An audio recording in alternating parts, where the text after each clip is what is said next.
How important are fixtures like this weekend for women's sport and for women in sport? I think it's really important.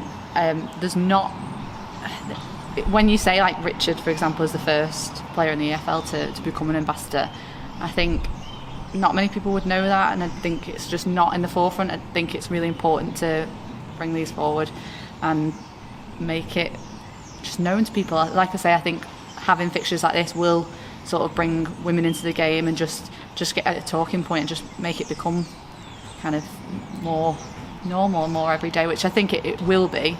But like I say, these sort of fixtures just kind of highlight it and make it more important for all women to be involved, which they should be, and I think it will just become a part of football.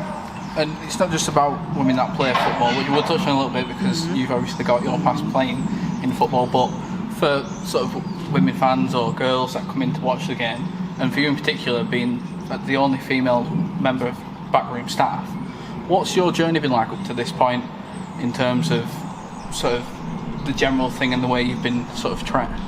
I've always been lucky that I've had not an easy journey, but I think I genuinely love football. I always have since I think I started playing because like a neighbour down my road wanted me to, and no one in my family kind of plays it, and I just love football, and so I've been around it for a while. And then when I came, I did a kind of first degree and looked at trying to get volunteering in the psychology side of it, and I wanted to always kind of be around football. And then when I went to do my physio, I got an opportunity that I took in football to get that experience, and I don't know, but I've never kind of noticed that in my personal experience, gender really.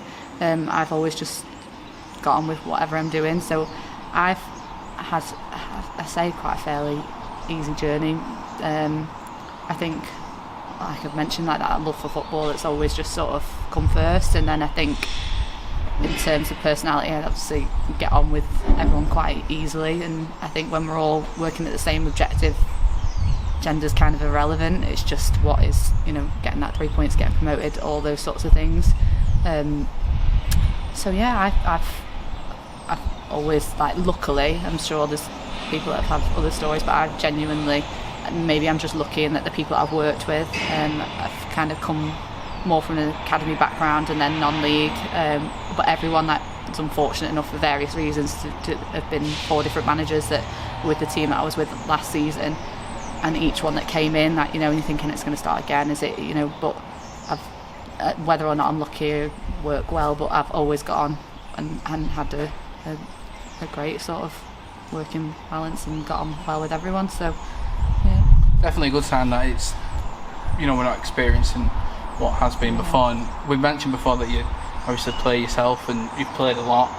How's been sort of your journey throughout playing football? How did you get into it and when did you get into it? So mine, like I briefly mentioned, so I had a friend that just lived across the road, so I'm the youngest of 4. I don't think my dad's ever kicked a ball. My uncle did play for Stoke actually back in the 90s, so but they're up in Scotland. So mine was like my neighbour just coming over saying come to football one day, went and just haven't really looked back since.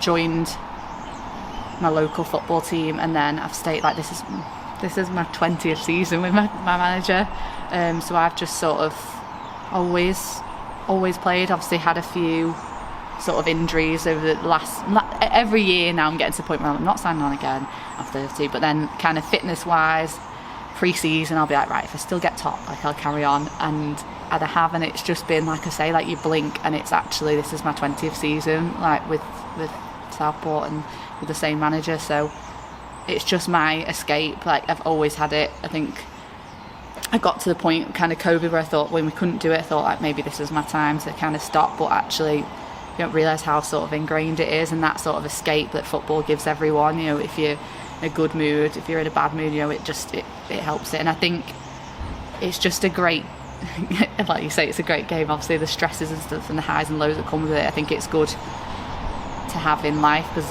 that is life, things happen, and I think it's just a great sport. Like, that's been the one thing consistently that I've always played. I've gone through loads, say I was the youngest of 4, so we've tried every sort of sport, and like that one for me was the one that I've always stuck with, and yeah, still love it. A question we've been asking the lads is, who's been sort of an inspirational woman in their lives?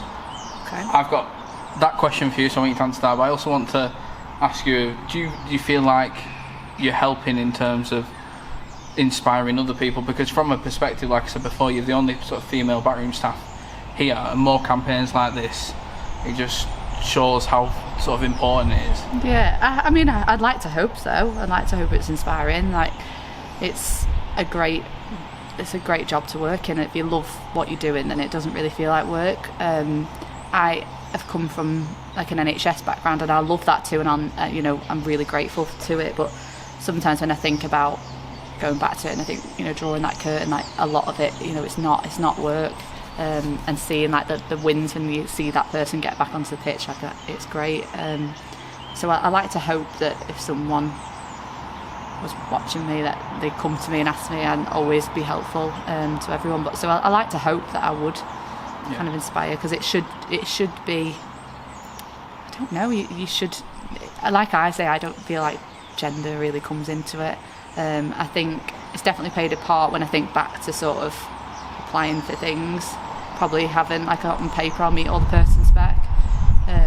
So this has been the club that's sort of given me the opportunity. So I like to hope that people can see me in these sorts of roles, and like you can get them. Sometimes you have to wait, and you have to just persevere. And it only tends to be when you get to the point where you're thinking, what's the point in applying for this again? I'll meet it all and I won't get it, but it will come, and just take the opportunities. So yeah, I like to hope that I would inspire people. Finally, an inspirational woman in your life. So can be more than one. I could go cliche and just say, like the England women's squad, which I think obviously they are amazing. For me, this is a really random one. I have a lady called Hillary who I met running, and she is 82. She'll be about 82 now, and she started running in her 60s, and then so it was just pre-COVID, it was summer before COVID, so 3 years ago. We were doing 10 marathons in 10 days, and she had just gone, I'm turning 80 on the Sunday, so I'm going to do an event each day. And she ended up doing a marathon each day, and we were the only 2 women that did it. And like, no matter like wind, rain or shine, hood up. I remember like, I think it was day 8, it got to the second weekend, and I saw people in McDonald's in the morning, they were like, just come in for the day. And they were just moaning about the rain. They're like, we just drove from Birmingham, might drive back, it's horrible weather. And I was like, if you drive towards this course, like, should start early, naturally should take a bit longer, you'll see this woman, and she will be in the pitch black, and she'll have started her run, and she's going to turn 80 in 2 days. Like, if she can do it, like, what are you grumbling for? Like, obviously everyone's got different reasons, but that's my, like, I just think she's incredible. I think she's over 200 marathons now, and she's just amazing. And I just think that resilience and that, just, you'd never even dream of it, and she's just does it. Like, she's my one. I, like, aspire to be her.